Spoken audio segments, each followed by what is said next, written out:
Stop what you're doing, because something happened at Charlotte that should have every NASCAR driver paying attention. And it involves the one driver the garage has spent the last 2 years dismissing as just a road course guy, Shane van Gisbergen. The same Shane van Gisbergen who was supposedly incapable of competing with NASCAR's best on ovals. The same Shane van Gisbergen who critics claimed would never become a championship threat.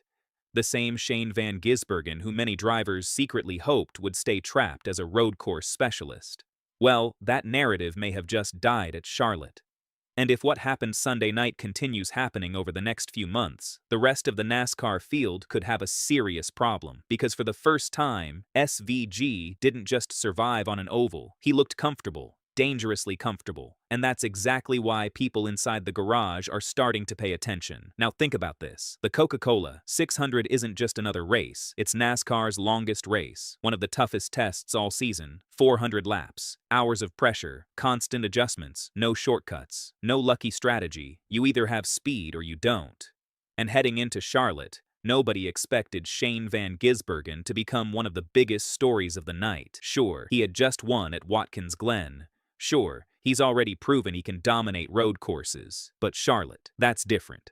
That's where NASCAR's best oval racers separate themselves. Or at least, that's what everyone thought. Because when practice ended, SVG was only 25th on the speed chart. 25th. Nobody looked at those numbers and predicted what was about to happen. Then the race started, and slowly, something strange happened. The number 97 kept hanging around. Top 10. Every stage, every restart, every adjustment, SVG refused to go away. While other drivers faded backward, the Trackhouse driver kept moving forward, and then came the moment nobody saw coming, late in the race. Pressure building championship contenders everywhere. Ty Gibbs in front, Christopher Bell behind Kyle Larson lurking, Denny Hamlin waiting. And suddenly, Shane van Gisbergen went for the lead. Not on a road course, not on a street course. An oval. The one thing everyone said he couldn't do. And he pulled it off. The New Zealander drove around Ty Gibbs and took control of the Coca-Cola 600. For several laps, SVG wasn't chasing NASCAR's elite, he was beating them. Think about that. Kyle Larson, Christopher Bell, Denny Hamlin, some of the best oval racers on the planet, and Shane van Gisbergen was leading them. That's when the warning signs started flashing. Because if SVG can do this consistently, everything changes. The biggest weakness in his NASCAR resume starts disappearing, and that's terrifying for the competition because nobody questions his road course ability anymore. Nobody. He's already one of the most dangerous road racers in the sport, but if he starts running top 5 and top 10 on ovals too, now you're talking about something completely different. Now you're talking about a playoff threat, a championship threat, a driver capable of winning anywhere, and that's why Charlotte felt bigger than an 11th place finish. The final results won't tell the full story. What mattered was the speed, the confidence, the aggression, the fact that SVG looked like he belonged. After the race, even he admitted he was frustrated finishing 11th, but he also made something very clear. This team is improving every week, every race, every lap. And that's the part that should worry everyone else. Because Shane van Gisbergen is still learning. He's still adapting. He's still figuring out oval racing. Yet he already spent an entire night fighting NASCAR's best, which brings us to Nashville. Another oval, another opportunity, another chance to prove Charlotte wasn't a fluke. So now the question becomes simple. Did Shane van Gisbergen just send a warning to the entire NASCAR field? Or was Charlotte simply one great night? Because if this trend continues, the rest of the garage may have waited too long to stop him. Something doesn't add up, and if you're a Shane van Gisbergen fan, you've probably felt it too. Because lap after lap, week after week, something keeps happening. A driver talented enough to shock NASCAR, a driver talented enough to walk into Chicago and beat Cup veterans on debut, keeps finding himself stuck, buried fighting cars he shouldn't be fighting. And after Kansas, people inside NASCAR are asking a dangerous question. Is Shane van Gisbergen getting held back? Because Kansas wasn't just another race. Kansas felt different. SVG crossed the line in 20th, while guys like Tyler Reddick and Kyle Larson disappeared into the distance. And no, this isn't about road courses anymore. We've seen what SVG can do. Chicago Watkins, Glen Sonoma, Charlotte Roval. When there's left turns and right turns, he becomes one of the most dangerous drivers in NASCAR. 7 Cup wins, that's elite company. But then the ovals happen.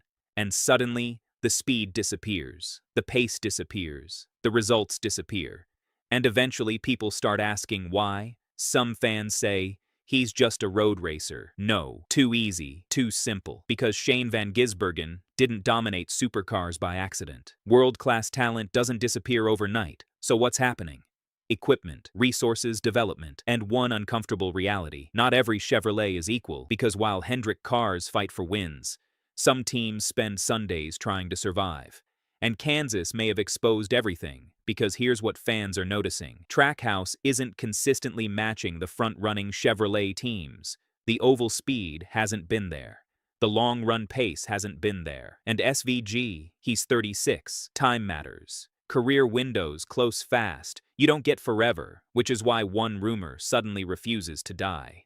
Hendrick Motorsports, the number 48, sounds crazy until you start connecting dots, because NASCAR history says this happens. Elite drivers, stuck in difficult situations, eventually move. Kyle Larson changed teams, and everything changed. Could SVG become the next version of that story? Now suddenly things get interesting because Connor Zilisch is arriving young fast future star, Trackhouse's future, which creates another uncomfortable question. Where does Shane fit long term? Because motorsports moves quickly, sponsors move quickly, teams move quickly. And if SVG believes there's a better opportunity, would he take it? Think about this. Take one of the best road racers in the world. Put him inside elite equipment, elite engineering, championship-level resources. What happens?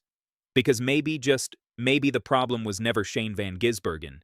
Maybe Kansas showed us something bigger. Maybe the frustration, the body language, the results. Maybe they're all pointing toward something. Not sabotage, not conspiracy. A change. A massive one. And if that happens, fans might look back at Kansas and realize that was the moment everything changed. So here's the question. If SVG landed elite equipment, tomorrow, does he become a championship contender immediately? Or does adapting still take time? Drop your answer below, because this story feels like it's only getting started. What if I told you Shane van Gisbergen and Trackhouse Racing just made a decision that could either save their season or completely destroy it? Because this weekend at Watkins, Glen International SVG is doing something he has never done before in NASCAR. 3 races, 3 different cars, 3 different teams, 1 weekend. And honestly, the more you think about it, the crazier this looks. Because on paper, this should not be happening right now. Not with the pressure building, not with the playoffs getting closer, and definitely not with Trackhouse struggling the way they are. But somehow, somebody inside that organization looked at this weekend and said, yeah,